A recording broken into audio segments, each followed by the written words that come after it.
think there are a lot of questions from the floor, and It's okay. maybe I will link three of these questions into one question, which is related to your earnings growth, right?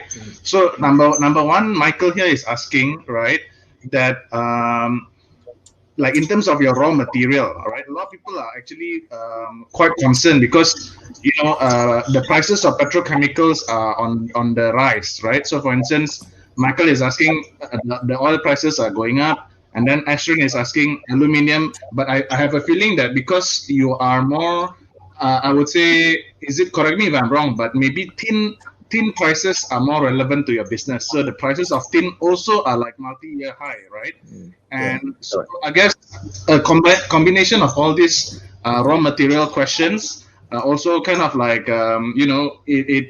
this discussion from Kawai, he's actually asking, so does your company have a power to control the product price? Because at the end of the day, a company profit growth and earnings growth will be derived from the ability to control their costs, or to control their average selling price, or to control the volume of the number of products that they sell. So amongst these three, which one do you think is most important, and which one is actually under your control? Okay. To ask concern, I think I can take this question because I'm 40 years in business now. I'm not 40 years only in the business. I'm 45 years in international business. I also operating in the very big country like Indonesia or China. I also operate in Iran, Pakistan. I also running business in Australia, New Zealand. Okay, I should say that actually number one, the company from when we started small until today, the company's philosophy to me always the same thing. Financial is the most important thing, number one. Now, for the past so many long years, you can see that even until today, the company don't owe people money, we still have a lot of money. So the first thing. Now, why we have so much money that is good for us? Take example, in the March, when the COVID is starting, you know what I do? First thing we think come to our mind, buy raw material, buy whatever I want to use. Buy the most I can. At that time, people don't buy, of course. Why? First thing, they don't know how long they need to be there. Number two, expensive. Number three, money tie out. Number four, after COVID, I don't know how long COVID will be. Can I sell or not? Have I get my cash flow to run or not? So this first part of it. Okay, when we have that problem, now what we do? We do different way. We always like bad time because as a small medium-sized company, bad time always a good time for us. As a company who have the position and have the planning and have the strategy and have the experience, so we buy.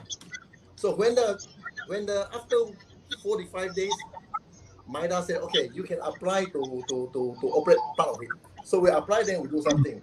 Then you can see that after the May, our businesses go up. Okay, if we don't have sufficient material, then we got problem.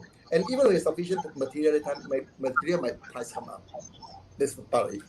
Now, how can control the support supply, especially in petroleum? Sorry, petroleum is a commodity we cannot control.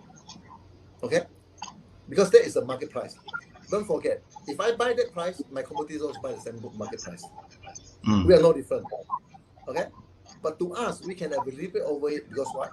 Because first of all, we have 40 years or 35 years relationship with a supplier. We don't change supplier. We don't change our auditor. We don't change our lawyer. Same thing, Now, sometimes you need to let your supplier make some money in business. You want to squeeze them until they are nothing. When the time comes, sorry, why should I help you? You are not my loyal customer. You're not my consistent customer. You're not my long-term customer.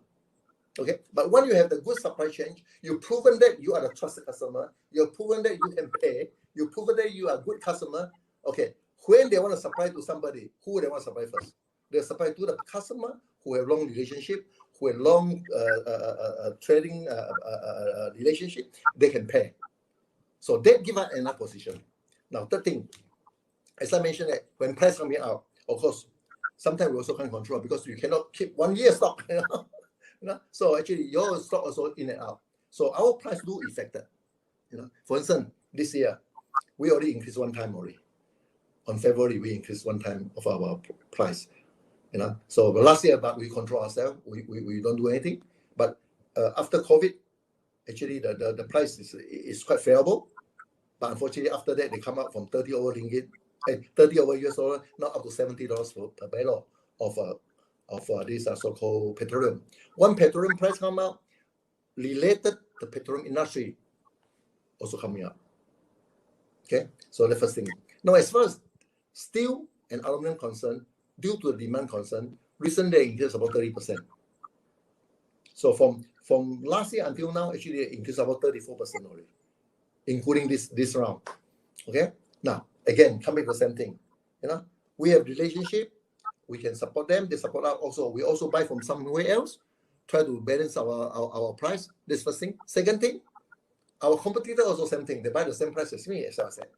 So then, how to control the price? When we really feel that the price is over our burden, we need to increase our price. And then our customer completely understand. So far, I think when we increase our price, then we have problem. Because why? We can't so-called supply. We can't commit. Because you see that of course, everybody looking for us to increase price. I don't mind to tell you that because we are the leader. Want to increase price, every follow. We don't increase price, people don't increase. It's actually quite an interesting situation. At the end of the day, how the company can control, number one, long-term relationship to make sure your supply chain is all the time there. Two, your inventory stock, you understand where you are. You based on your own position to keep whatever you're possible to reduce your cost or to help your costing look better. Number three, when the time is up, not only price up, sometimes you cannot get a supply. But due to our position for them for so long already, we actually in business concern we must win-win. We must let people make some, you make some. You cannot say you make 99%, let the other people make 1%. When they make 1%, they have no way, they sell to you. One time they can make 10% for other people, say bye-bye, sorry, I have no stock. So I think business is actually, it's not a business. I call it relationship. I call it as a partner. I call my supplier as a partner. I call my distributor as a partner, business partner. I even call our employee also a partner. I have two types of customer. One, external customer. That means our supplier or banker, our distributor. I got my internal customer. Who is my internal customer? My workers, my management. This is my internal customer. Without that, I cannot sell. Without external, even how good my internal also useless. So that means come back to the same thing that strong financial background. BO as a trust company, even when time will come, my money not sufficient due to my expansion concern, I can always easily to get money from any bank. The only worry I don't borrow from them is not I worry borrow money from them. Okay. Now we proven that even the worst time we still make money. Okay. So we're not only proven for the last 3-5 years, we proven for them for the last 40 years. So don't mind, can I just add on to the question? I think it's quite whole round.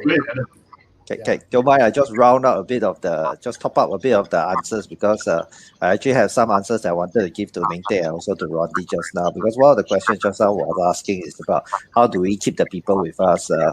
I linked this with another question. People were asking us, do you all employ any foreigners or not? They were asking me. There was this BFM radio to ask me this question. So we don't employ any foreigners. So all of us are local Maorians inside my factory in Muar, and all local Maorians. We're actually quite old school in some ways because a lot of them are very local people. We are very nice, down-to-earth people down there. But as what Peter was saying, the challenge is that, the company is going to go through another level of growth. So we need to have new people coming in, younger people coming in, to work with the old experiences, the experienced technicians and all those things. So how do you maintain these tools? Because we are basically like a family. We will quarrel, we will clash. But I think what we try to maintain is that we have a good level of respect for each other. I think that's one thing that we have to maintain for the company to continue to grow. And this period of time when we have technology and all these things, right, it actually helps to bring more quarrels, but also bring people closer in some ways. You talk more, you quarrel more, you talk more, and you get closer. And with that, right, that's how we go through all the challenges that we have with regards to pricing issue, supply issues, and all those things. All those things you need experienced people to handle. I mean, we got all the technology, but how do you know that you're supposed to buy all the raw materials at once when you have a COVID? Because we have people who has been running the show for 40 years, is what Peter is saying. And with regards to what Rondi was asking about, hey, you are making petroleum, your raw materials are petroleum byproducts. Will it affect you all or not? So spray paint is actually is a people that people will need to buy. Then people recognize the anchor brand name, the anchor equity, brand name equity, right? So I always say that, okay, if today you go to a pharmacy, then you want to buy Tiger Balm because you fell down, then Tiger Balm increase the price by 30 cents, you will still buy Tiger Balm, right? If you are used to using Tiger Balm lah. So it's the same thing for spray paint. It's like, okay, so if let's say petroleum products, the cost of raw materials increase, then our competitors, their price will also increase. And people who want to use spray paint for their whatever project or whatever for their marketing project, I mean, they're used to using anchor spray paint, go up by 30 cents. Just get it and do whatever project they want to do it with. So, and we were shown that as what Peter said, that the beginning of the year we increased our price by 10%, basically to cushion the effects of the increase in prices, the increases in packaging costs and also in raw material costs. And going forward, if we increase some more, if it comes to a point, then we will need to increase again. But as much as possible, the way that we manage as the business as such. So one thing he said very interesting, he didn't go to school. I went to school, I went through all the university, I got a master's in commerce and all those things. But he learned on the streets. So he didn't study Potter's 5 forces, that kind of stuff. But he made sure that he got 4 different suppliers for packaging materials or and whatsoever. So if any of them increase their prices, then they will need to see what are the ways that we can balance out our increasing costs. So those are just very, very practical business sense in managing increases in prices. We try not to increase our prices as much as possible. We want to make our suppliers happy also. It's not that we try to push the price, but we need to maintain some form of equilibrium in the prices. But if it reaches a point that, the increase in prices is sustained trajectory going upwards, we need to increase. Then we will explain to our customers properly that say, hey, really, the cost of solvents go up by 2.5 times, cost of steel and everything go up by 20-30%. So we have to work this out together. And because of the close relationship that they have with our founder and the company, so everyone tries to work with us and understands. So the interesting thing that Peter was saying is that whenever we increase price, they buy even more because they know that when we increase price, that means that this thing, right, is this trajectory going. So you this thing that you're buying today is going to be priced upwards going forward. So they even buy, but then we have to work harder and make more goods to supply to the market. So that's the gist of it. Actually, as a company concerned, we are different for others because I'm international business guy. Actually, as far as the costing of raw material or the product price or the overhead cost concern, I'm not only understand Malaysia, I understand the whole Asia Pacific. Maybe I understand price from China, how they will be, what is their cost. Make in Australia, what is their cost, what sort of products they are, So we all understand all this. So make us become very niche. But of course, they take a lot of times. And through for the last 45 years connections and relationship and the based on trust to work together, So today actually one call I can know that what is the price now in China, what's the price now in Australia, now what is the price in Malaysia, and unfortunately most of the product, for instance, can making, I was in the can making for 6 years. I completely understand how the can make, what's their cost. So they make us niche, unique. That becomes a bit obsessive. They still make money, but they cannot overcharge me. So the difference is this when my boss check prices, he know the cost of their raw materials. If you employ a purchaser today, you ask the purchaser to find the cheapest price, he will get 3 quotes from 3 different suppliers. And then sometimes if let's say the 3 suppliers pack to quote you the same price, then basically you're paying more expensive prices. So international business concern, experienced businessman concern, right? You know the cost of their raw material. Then if let's say they want to increase by 20-30%, then you question, your cost only increased by 10-15%. How can you increase by 30%? It's a very different ballgame altogether. So whenever we need to increase our costs to our customers, right, they understand because we don't anyhow market increase price price. already increased. Yeah,